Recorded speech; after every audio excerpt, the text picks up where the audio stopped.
যশোরের মেয়ে কিন্তু সই পিঠে বানাতে পারি না, এটা কেউ বিশ্বাস করবে বলেন তো? আসসালামু আলাইকুম, কেমন আছেন সবাই? শান্তা ব্লগে সবাইকে স্বাগতম। আমি যশোরের মেয়ে কিন্তু সই পিঠে বানাতে পারি না, এটা কিন্তু আমাদের যশোরের বিখ্যাত পিঠে। আর আজকে আমি যশোরের ভাষায় কথা বলতেছি। আমি বাহিরে বাহিরে থাকিছি, যশোরে মানুষ হয়নি। আব্বু চাকরির সুবাদে বাহিরেই থাকা হয়েছে, কিন্তু যশোরের ভাষা কিন্তু ভুলে যাইনি। আমি কিন্তু যশোরের ভাষায় কথা বলতে খুব পছন্দ করি এবং বাসায় আমি সবসময় যশোরের ভাষাতেই কথা কই। আর আজকে সই পিঠে বানাতে যেয়ে নানির কথা খুব মনে পড়ছিল। নানি এত সুন্দর করে সই পিঠে বানাইতো, সেই মানুষটারে খুব মনে পড়তেছে। আসলে মানুষটা এই রমজান মাসেই মারা গেছে। আজ 9-10টা বছর হয়ে যাচ্ছে নানি দুনিয়ায় নেই। আল্লাহ যেন তারা বেহেশত নসিব করে।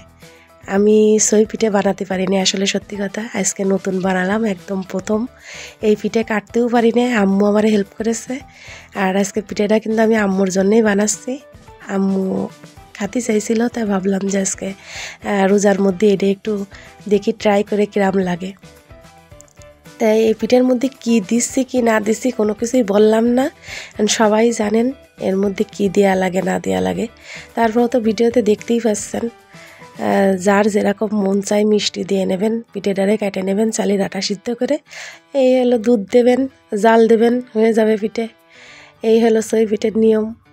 তবে আজকে আসলে নানিরে খুব মিস করতেছি। আর যশোরের ভাষায় যখন কথা বলতেছি এত ভালো লাগতেছে। আজকে আবার ভিডিওতে প্রথম আমি যশোরের ভাষায় কথা বললাম।